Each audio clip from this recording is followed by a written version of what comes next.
¿Queréis saber cómo y que este país está fecho? Anguañu, una mierda, si vos presta conocelo, veamos la historia de la burbuja inmobiliario. 1998.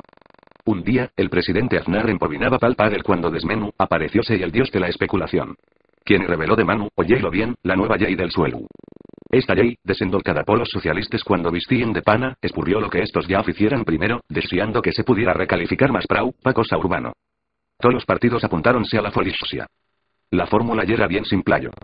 Si enanchamos el terreno urbanizable, y facemos del mercado del suelo algo más prestoso, económicamente, a los empresarios, multiplicaráse la inversión en construcción de vivienda, aperiaránse más casas, y, como esto engrandará la oferta, baixirán los precios y los mozos podrán, da fecho, mercar una vivienda. Vaigámonos, al año 2002. De aquella, el ritmo de la construcción daba desarrollado. Ese mismo año, el dios de la especulación revisitó a Aznar para revelar la nueva reforma laboral. La táctica de la misma y conoció. Si amenorgamos los derechos laborales faise más atractivo a la patronal contratar trabajadores y asina, reduce el desempleo. Darreu d'ello, desarrollóse la demanda de trabajadores y muchos mozos desearon la formación para ir a trabajar a la construcción. Y lo mismo pasó con la gente extranjero, que bien no llegarmente, al caliu de la promesa de trabajo fácil, y papeles pato dios. Y todos, apuntáronse, prestamosos, al Spanish Way of Life, y a decir, mercar casa. La vivienda, estaba de moda. Lo curioso y que la ley del suelo nun tego le feuto esperau. Al dispararse la demanda de vivienda el precio de los pisos subió, y eso emburrió al alza el precio del suelo, pues entamó a tasarse acordies col beneficio potencial que produciría lo cual infló, todavía más, el precio de la vivienda. No fai falta decir que, entre estes bones expectativas de negocio, vino mucho simpático especulador al caliu de los shows por huellos. Resultado, el precio de la vivienda disparóse en 4 años. Si vamos pa'l 2005, la burbuja ya estaba desarrollado y España construía, nun año, más que Francia, Alemania e Italia xuntes. Gracias al motor del liadre y el IU, la economía española iba per bien y todo el mundo falaba del milagro español.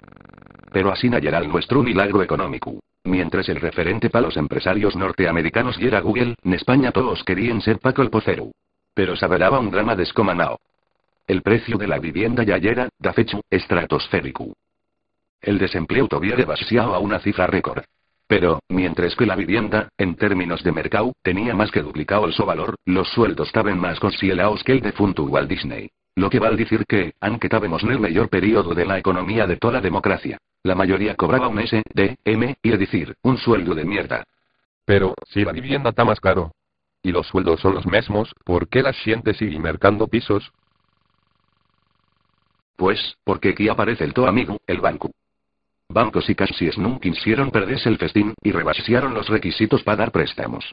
Concedían hipotecas como cuento risa, expurrieron los plazos a 40 años, y dijeron que si no podías pagar la hipoteca podrías vender la casa, recuperar la inversión y tener beneficios pues los precios siempre subían ya que, recuerde. La vivienda. Nunca. Basosia. A más, pa que te preste, damos te perres, purriba el valor la to casa, pa fundiles nun cochazu, nun barco, nuna tele y, l'último teléfono in Apple, con afterware. Y asina, por primera vez na historia del home, fizos el milagro de que, con un sueldo de mierda, podías vivir, de puta madre. Ahora, si arreglamos hasta el 2007, veremos un panorama dantesco. La deuda de administraciones, familias y empresas, yera, da fecho, descomanada. Como tremendosa yera la deuda de bancos con otras entidades. Todo el país obligaba a furtarles perres que nun tenía, del futuro. Y es decir, nun yera la habilidad de criar riqueza lo que traía les sigue sino que el motor de la riqueza yera les sigue mesmo. Sigue caltenio por endeudamiento exterior. Año 2008. La vivienda ya era tan caro, que alguna gente tenía de hipotecarse, a 40 años, para vivir en una lluriga o corripia. Tenía de pararse aquello, pero nadie sabía el cómo. España ya era neto que la orquesta del barco Titanic, tocando en Sin Fuego, de la que el barco fundía en fríes aguas de la mar Salmorioso. Y, pacadu, finalmente, españó una crisis crediticia en los Estados Unidos, que escurrió rápidamente per todo el mundo y, desmenu, los bancos desearon de prestar dinero, los inversores desearon de mercar deuda, y Jercia y Trafuelgo vinieron. Como nadie non prestaba dinero, bien o le feuto dominó, el consumo cayó, la economía se encolló, les empresas entamaron a despedir trabajadores a embute. Y les familias en sin ingresos fueron desahuciadas por falta pago. En sin decatamos, aportemos al futuro al que tuvimos robando, y descubrimos, de Trebolén, que yeremos probes y, lo que ie peor, que nunca non desiemos de selo. Y que, quiciabes, esto ya non yera España, sino, Españistán.